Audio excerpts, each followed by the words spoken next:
Hi friends, मैं गौरव from taxation गुरु।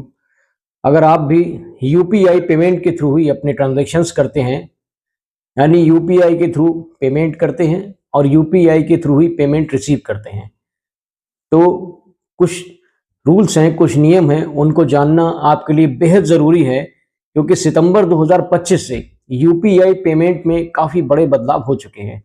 तो अगर आप इन नियमों को आप नहीं जानते हैं और इन नियमों के परे आप ट्रांजैक्शंस करते हैं, तो ये आपके लिए सरदर्द बन सकता है। तो बने रहिएगा आज की शॉर्ट वीडियो में टैक्सेशन गुरु के साथ में। चैनल को सब्सक्राइब कर लीजिए, वीडियो को ज़्यादा से ज़्यादा लाइक करिएगा, शेयर करिएगा। आज मैं आपको यूपीआई ट्रांजैक्शंस से जुड़ी कुछ बातों के बारे में बताऊंगा। तो यूपीआई पेमेंट की अगर हम लिमिट की बात करें, तो यूपीआई पेमेंट की लिमिट सितंबर 2025 में इसमें कुछ बड़े बदलाव कर दिए गए हैं। अब आप यूपीआई पेमेंट जो है 1 लाख रुपए तक का P2P, मतलब पर्सन टू पर्सन आप यूपीआई का पेमेंट 1 लाख रुपए तक का कर सकते हैं पर डे। एक दिन की ये लिमिट है।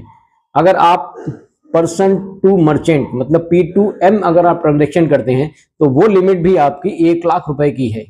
लेकिन अगर आप यही ट्रांजेक्शन, यही पेमेंट अगर आप इंश्योरेंस के लिए करते हैं, जो स्पेसिफिक कैटेगरीज बनाई गई हैं गवर्नमेंट के द्वारा, इंश्योरेंस आपका म्यूचुअल फंड वगैरह के लिए, मार्केट प्लस के लिए, या आप एजुकेशन से संबंधित पेमेंट करते हैं, या आप हॉस्पिटल से संबंधित कोई पेमेंट करते हैं, तो इसकी लिमिट जो है, या आप टैक्स का पेमेंट करते हैं गवर्नमेंट को, तो इसकी लिमिट गवर्नमेंट के द्वारा 5 लाख रुपये तक की बनाई गई है। मतलब 5 लाख रुपए तक का आप पेमेंट पर डे आप कर सकते हैं।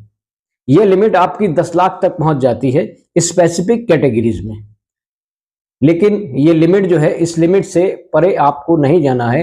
आप जा भी नहीं पाएंगे, क्योंकि बैंकिंग जो इंस्टीट्यूशंस हैं ये आपकी लिमिट को सेट करते हैं। यूपीआई पेमेंट अपनी जगह है और बैंकिंग इंस्टीट्यूशंस के द्वारा आपकी जो ट्रांजैक्शन की लिमिट है उसको सेट करना अपनी जगह है। वो आरबीआई रूल्स के अकॉर्डिंग वर्क करते हैं आपके बैंकिंग इंस्टीट्यूशंस।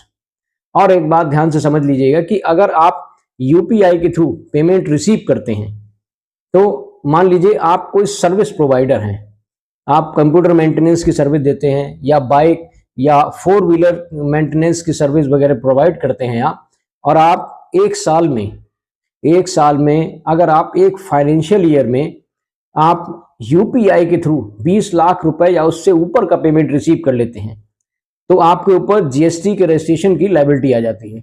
मतलब आपको जीएसटी में रजिस्ट्रेशन कराना मैंडेटरी हो जाता है। यही लिमिट आपकी 40 लाख की हो जाती है अगर आप ट्रेडिंग करते हैं।